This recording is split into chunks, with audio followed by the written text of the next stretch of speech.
Joe Blasco again for MUATV. We're visiting Bobby Joy on South Beverly Drive in Beverly Hills, California. Right back to Bobby. Okay, so I've just put a little bit of liner underneath the eye. It's more of an indicator that there's lashes there. Even if they're not lashes, we're going to pretend that there are lashes there. So we just put a little bit more at the ends than we do in the middle. Look at me here. Okay, and put a little bit more here. Okay, look down. So I've just extended it a little bit more here. And what I'm going to do now is just I have a tiny little brush, and I'm going to take a beautiful kind of a warm plum, and just at the very ends of her eyes, I'm just going to darken that area. And so I put it on, and then I can take my blending brush and just softly blend the color in. Okay, open. There we go. So I take it like this. I almost am making a V at the corner like this, filling it in, blending it out. And it just gives some depth to the outer corner of her eye. Causes you to balance the face because she has nice wide cheekbones, so we don't want to make her eyes too close in. We want to soften this area here, but at the same time we want her to have a nice, pretty balance on her face. Notice how subtle the shadow is. It's very, very natural, but yet just enough to give that shading so that it helps to minimize some of that tissue in the area and to actually create a line that lifts the outer corner of the eye very, very softly. All right, open your eyes and look down. I'm going to curl her lashes. This is a terrific curler. It really gets in there and curls. Is this the Bobby Joy curler? This is actually not a Bobby Joy curler. This is one of the only things that I have here that is from another company, because it's the only one that I found that I think is really fantastic. Do you sell that to your clients? I sell it to my clients. It's a Japanesque, and it is a terrific way for people who are afraid to curl their eyelashes, to curl them. It's very easy. Now you'll notice that what I'm doing here is I am manipulating the lashes with the tip of the brush rather than with the whole brush. And now what I want to tell you is I did that on purpose.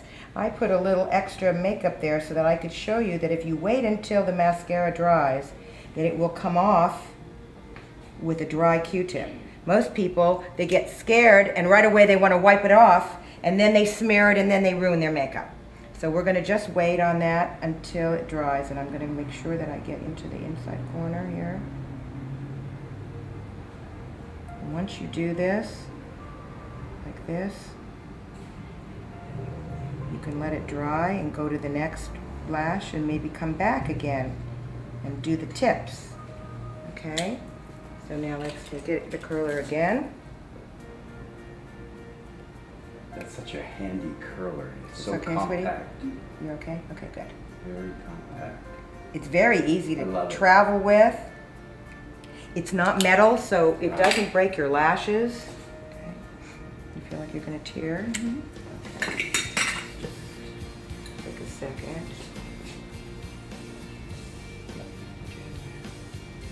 Okay.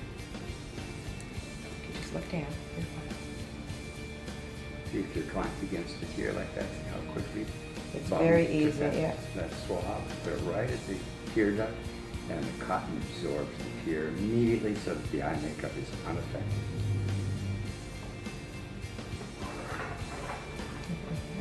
Good girl. Right.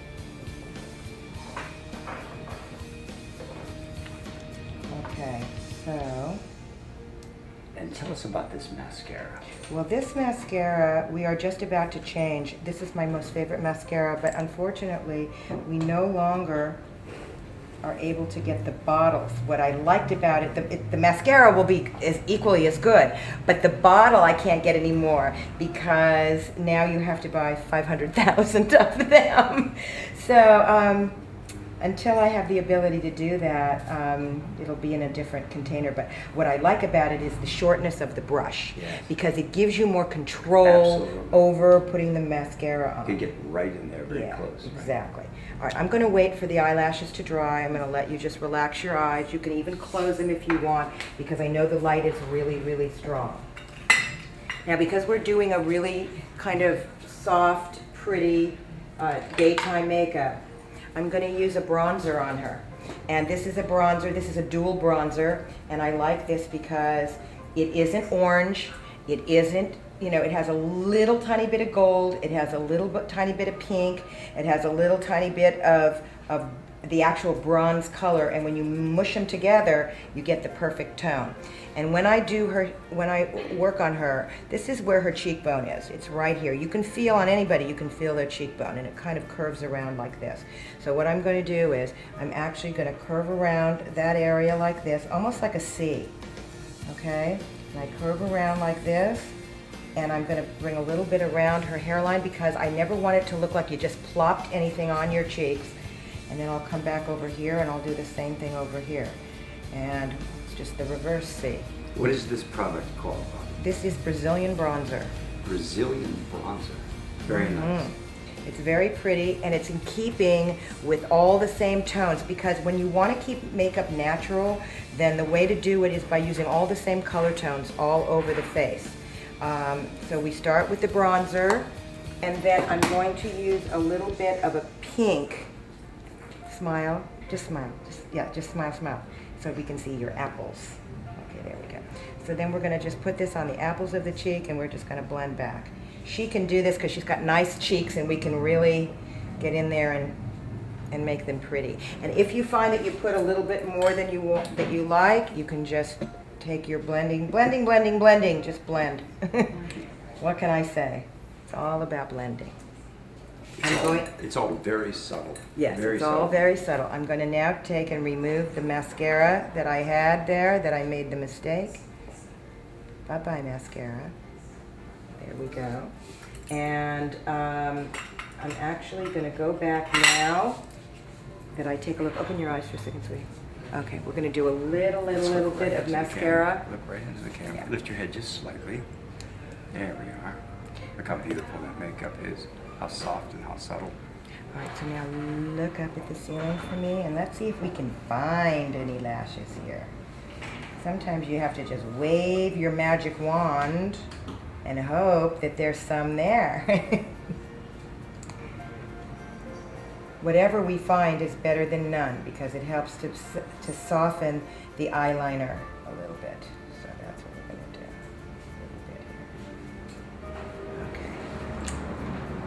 All right, now we're going to use a little bit of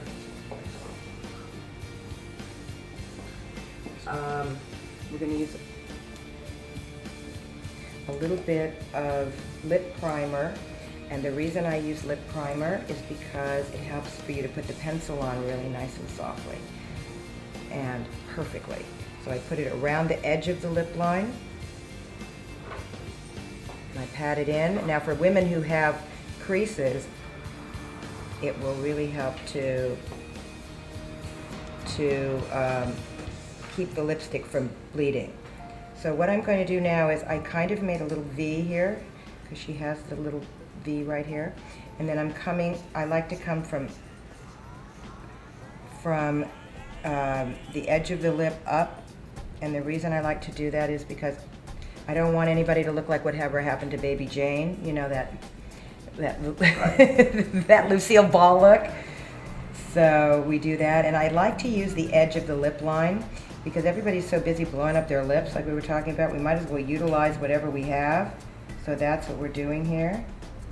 So we come around like this. And you're painting slightly under the actual border of the yes. Now, Give her some sexy lips. the primer, is it set? Is it a product that actually sets on the lips? So that It sets on the lips and it doesn't move, so you have to work somewhat quickly Quickly with it. before it dries, And okay? you call this? And this is lip primer. Lip primer. Okay, so now that we've done that, now we can choose a lip color. While Bobby is selecting a lip color, we're going to watch this and we'll be right back. Don't go away.